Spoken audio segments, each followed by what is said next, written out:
সৃষ্টিকর্তার নিয়ামতগুলো আসলেই অনেক সুন্দর। দেখুন এখানে সমুদ্রের ধার, আর সমুদ্রের ধারে কি পরিমাণ চিংড়ি মাছ, তাছাড়া ছোট ছোট অনেক মাছ ঢেউয়ের সাথে চলে আসছে।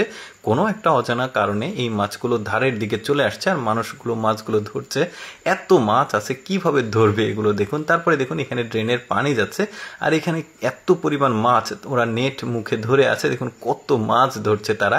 এরকম আরো দৃশ্য দেখাবো। দেখুন ব্রিজের এই মুখ দিয়ে পানি আসছে, ওরা একটা নেট তৈরি করেছে, এই নেট দিয়ে জাস্ট এখানে দিচ্ছে। দেখুন একসাথে কি চমৎকার ভাবে মাছগুলো উঠছে, যদিও ছোট মাছ, বাট এই দৃশ্যগুলো দেখতে কিন্তু খুবই চমৎকার লাগে।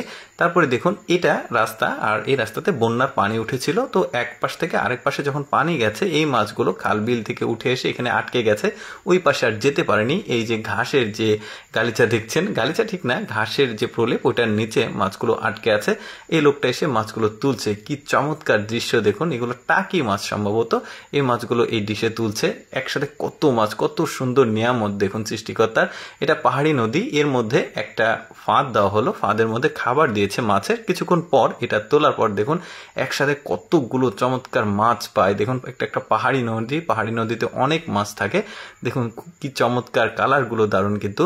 তারপরে পাহাড়ি নদীর পানিগুলো যখন শুকিয়ে যায় তখন কিন্তু অল্প অল্প মাছ পানি থাকে, আর এই পানির উপরে এই যে কাঠের ফ্রেম তৈরি করে ওরা রেখেছে। এখন মাছগুলো এই পাশ থেকে ওই পাশে যাওয়ার সময় কাঠের ফ্রেমের মধ্যে আটকে যায়। ওরা একটা ফাঁদের মতো এটা তৈরি করে রাখে। দেখুন মাছগুলো আটকে গেছে।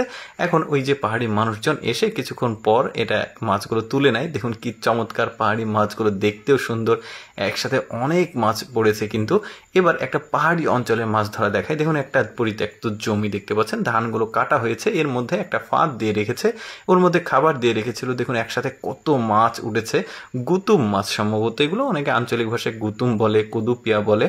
তারপরে ওই জমিরই যখন পানি শুকিয়ে যায় দেখুন কাদার মধ্যে ওই মাছগুলো কিন্তু আবার লুকিয়ে থাকে, আর এইভাবে পাহাড়ি মানুষজন কিন্তু এসে ওই কাদাগুলো সরিয়ে সরিয়ে মাছগুলো তুলে নিয়ে আসে। দেখুন কি চমৎকার লাগছে দেখতে। এই মাছগুলো কিন্তু খেতে অনেক স্বাদ। অনেক মাছ কিন্তু কাদা সরালেই মাছ পাওয়া যাচ্ছে। লোকটা কিন্তু অনেক মাছ ধরেছে। তারপরে পাহাড়ি ঝর্ণার ঠিক পাদদেশ, আর এখানে যখন পানিটা শুকিয়ে যায় আর পাহাড়ি এই মাছগুলো ছোট ছোট যে পাহাড়ি যে পাথরের গর্ত থাকে ওর মধ্যে এসে লুকিয়ে থাকে, আর পাহাড়ি মানুষজন এসে এভাবে নেট দিয়ে মাছগুলো তুলে নেয়। দেখুন কি চমৎকার দৃশ্য। এরপরে দেখুন এখানেও একটা নদীর ধার, পাহাড়ি নদীর ধার, এখানে একটা গর্ত আছে। ওই গর্তের মধ্যে প্রথমে মাছগুলো নেট দিয়ে তুলেছে। এবার সব মাছ ধরার জন্য এখান থেকে পানি শুকিয়ে নিচ্ছে, নিয়ে এই নেট দিয়ে মাছগুলো তুলে নিচ্ছে।